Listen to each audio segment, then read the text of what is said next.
ఒంగోలు నగరంలో ఆయనంటే తెలియని వారు ఉండరు. అంతెందుకు, ప్రకాశం జిల్లాలోని ఆయన పేరు ప్రతి ఒక్కరికి చిరపరిచితమే. ఆయన శిష్యుల్లో ఎంతోమంది రాష్ట్ర వ్యాప్తంగా ఎంతో పేరు ప్రఖ్యాతులు గడించిన వారు ఎంతోమంది ఉన్నారు. వేలాది మంది శిష్య బృందం ఆయనకే సొంతమని చెప్పాలి. ఉన్నత విద్యావంతులు పెద్ద ఆయన రాజు మాస్టర్గా చిరపరిచితులైన సిహెచ్జి కృష్ణరాజు మాస్టర్ గురించి మనం ఆయన మాటల్లోనే తెలుసుకుందాం. కృష్ణరాజు మాస్టర్ అంటే ప్రకాశం జిల్లాలోని ప్రతి విద్యాసంస్థకు పెద్దన్న లాంటి వాడు. వేలాది మంది విద్యార్థులు ఆయన దగ్గర అక్షరాభ్యాసం చేసుకున్నవారే. 62 సంవత్సరాలకు పైగా విద్యనందిస్తూ ప్రైవేటు విద్యాసంస్థల అన్నింటికీ తలలో నాలుకలా ఉంటూ ఆయా విద్యాసంస్థల ఎదుగుదలలో తాను కీలక పాత్ర పోషిస్తూ అందరికీ ప్రీతిపాత్రుడయ్యారు PhD Krishnaraju master. BSc, BEd, MA literature, MA philosophy, MPhil literature ఇంకా అనేక డిగ్రీలను ఆయన ఖాతాల్లో వేసుకున్నారు. 1961 నుంచి ఉపాధ్యాయ వృత్తిలో జీవిస్తూ ఒంగోలు సంతపేటలోని రాజు ట్యుటోరియల్ ద్వారా తన ప్రస్థానాన్ని ప్రారంభించారు. ఈ క్రమంలో తన ట్యుటోరియల్కే పరిమితం కాకుండా అనేక కళాశాలల్లో inter, degree, MA, PhD, BTech, MBA, MCA, BPharmacy క్లాసులు చెబుతూ ఎంతోమందిని ఉన్నత విద్యావంతులుగా తీర్చిదిద్దారు రాజు మాస్టర్.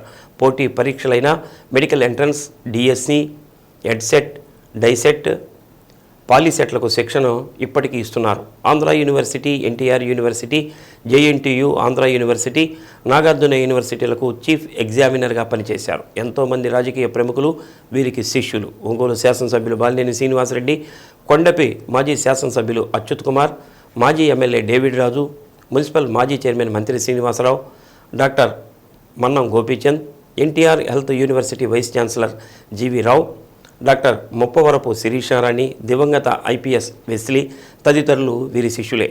ఆయన శిష్యర్కంలో 100 మంది డాక్టర్లు తయారయ్యారు. ఏపీటీసీఏ రాష్ట్ర ఉపాధ్యక్షునిగా, దామచర్ల సక్కుబాయమ్మ ప్రభుత్వ మహిళా కళాశాల కార్యదర్శిగా, ఎన్టీఆర్ కళా పరిషత్ కోఆర్డినేటర్గా, లయన్స్ క్లబ్ జేసీ సంస్థలకు ప్రెసిడెంట్గా ఇంకా అనేక పదవులను ఆయన అలంకరించారు. ప్రస్తుతం తెలంగాణ రాష్ట్రంలో మల్లారెడ్డి ఇంజనీరింగ్ కాలేజీలో గెస్ట్ ఫ్యాకల్టీగా పనిచేస్తున్నారు. తన ట్యుటోరియల్ కాలేజీ ద్వారా ఎంతోమంది వెనుకబడిన చదువుకోలేని విద్యార్థులకు ఉచితంగా కోచింగ్ ఇచ్చి వారి ఎదుగుదలకు తోడ్పడ్డారు. ప్రస్తుతం హైదరాబాదులో కుమారుడు, కుమార్తెలు శ్రీరామ్, డాక్టర్ అనుపమల దగ్గర ఉంటున్నారు. వారి శ్రీమతి మనోరమ విశ్రాంత లెక్చరర్గా ఉన్నారు. గొప్ప విద్యావేత్త, మానవతావాది పిహెచ్డి కృష్ణరాజు విద్యా వ్యవస్థకే మణిహారం అని చెప్పాలి. శ్రీ సత్య ప్రేక్షకులకు నమస్కారం. ప్రముఖ వ్యక్తి PhD Krishnaraju master. PhD Krishnaraju master గారిని రాజు మాస్టర్ అంటారు. అలాగే విద్యా సంస్థలకు సంబంధించి అనేక స్వచ్ఛంద సంస్థలకు సంబంధించి ప్రతి ఒక్కరు పిలిచేది పెద్ద ఆయన అని సంబోధిస్తారు. రాజు మాస్టారు లేని రంగం లేదంటే అతిశయోక్తి కాదు. దాదాపు లక్షలాది మందికి విద్యా బుద్ధులు నేర్పించడం కానీ, ఎంతోమందిని తన ఉపన్యాసాల ద్వారా తన సహచర్యంలో ఎంతోమందిని మార్పు చేసి వాళ్ళని ఉన్నతులుగా తీర్చిదిద్దుతున్నటువంటి గొప్ప వ్యక్తి. రాజు మాస్టర్ గురించి నేను చెప్పటం కంటే ఒంగోలు నగరంలో ఎంతోమంది ప్రముఖులు రాజు మాస్టర్ గారంటే నిజంగా ఒక దైవంతో సమానంగా కూరుస్తారు, గురువుగా భావిస్తారు. అటువంటి వ్యక్తిని ఈరోజు శ్రీ సత్య న్యూస్ ఇంటర్వ్యూ చేస్తూ ఉన్నాం. అది శ్రీ సత్య న్యూస్కి గౌరవప్రదంగా ఉంటుందని నేను అనుకుంటా ఉన్నాను. రాజు మాస్టారు నమస్కారం. ఈరోజు మా శ్రీ సత్య న్యూస్కి మీరు అతిథిగా వచ్చి మీకు సంబంధించినటువంటి అనేక అంశాలని పంచుకునేదానికి మాకు అవకాశం ఇచ్చినందుకు నిజంగా చాలా ధన్యవాదాలు. నేను కూడా మీకు ధన్యవాదాలు. 1961 నుంచి జరిగిందండి. అప్పటికి నా వయసు జస్ట్ 18 సంవత్సరాలే. డిగ్రీ పూర్తి చేశాను. పై చదువులు చదవటానికి నాకు డబ్బులు లేవు, ఆర్థికంగా బాగా పేదవాడిని. అందువల్ల వెంటనే ట్యుటోరియల్ కాలేజీ ప్రారంభించాను. ట్యుటోరియల్ కాలేజ్ అంటే ఫెయిల్ అయిన విద్యార్థులు, చదువు మానేసినటువంటి వాళ్ళు, పెద్ద వయసులో చదవాల్సి వచ్చినటువంటి వాళ్ళు, భర్త చనిపోయినటువంటి మహిళలు వాళ్ళు వచ్చేవాళ్ళు. వాళ్ళందరినీ నేను ప్రోత్సహించి వాళ్ళల్లో ఉన్నటువంటి ప్రతిభను వెలికి తీశాను. అందువల్ల వాళ్ళు గొప్ప గొప్ప స్థానాల్లో ఉన్నారు. వాళ్ళందరూ సార్ మాకు జీవితం ఇచ్చారు అని ఏదో అంటుంటారు. మా తండ్రి గారు శ్రీరామరాజు గారండి. మాది ఇక్కడ జిల్లా కాదు, మా తండ్రి ఇక్కడ ఉద్యోగానికి వచ్చారు. ఒంగోలు మున్సిపల్ హై స్కూల్లో ఆయన టీచర్గా వచ్చారు. నేటివ్ ఎక్కడ సార్?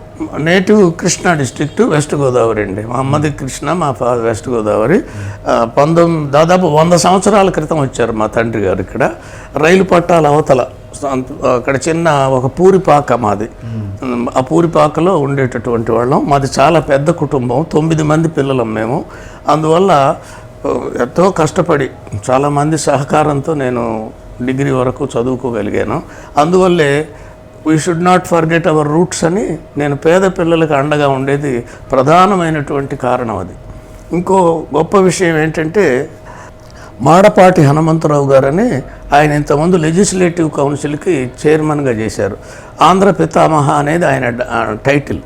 ఆయన కూతురు అల్లుడు గుంటూరులో ఉండేవారు. వాళ్ళు బాగా ఉన్నవాళ్ళండి, బ్రాహ్మిన్స్.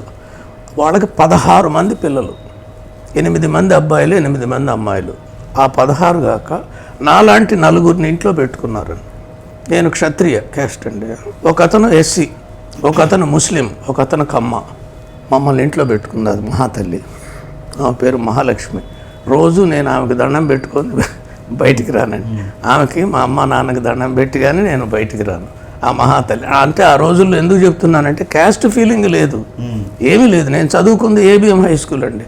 మా ఫాదర్ మున్సిపల్ హై స్కూల్లో టీచరు, నేను చదువుకుంది ఏబిఎం హై స్కూల్లో. కత్తి చంద్రయ్య గారు పేరు వినుంటారు, పోతవరం. ఆయన మా ఫాదర్ బాగా ఎంకరేజ్ చేశారు. ఆ రోజుల్లో వారాల అబ్బాయిలను ఉండేవాడు.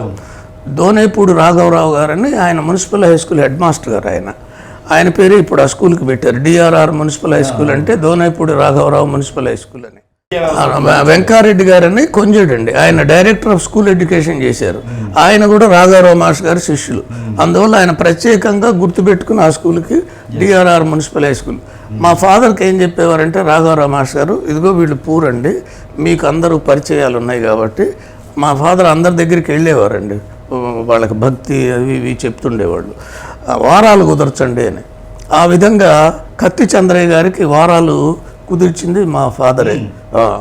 ఆ విధంగా వచ్చారు ఆయన. ఆ తర్వాత మన ప్రకాశం జిల్లాకి ఫస్ట్ కలెక్టర్ ఆయనే వచ్చారు. వాళ్ళ కూతురు తెలుసు కదా, రాణి రత్నప్రభ, కర్ణాటక చీఫ్ సెక్రటరీ. వాళ్ళ కొడుకు సతీష్ చంద్ర ఆయన మన ఆంధ్ర చీఫ్ సెక్రటరీగా చేశారు. అంటే ఆ రోజుల్లో అట్లా ఉండేవి. కొంచెం డబ్బున్న వాళ్ళు ఇట్లా పేద పిల్లలకి భోజనాలు పెట్టేవాళ్ళు, వారాల అబ్బాయి అనేవాళ్ళు వాళ్ళని. నేను 1961లో డిగ్రీ పూర్తి చేశానండి.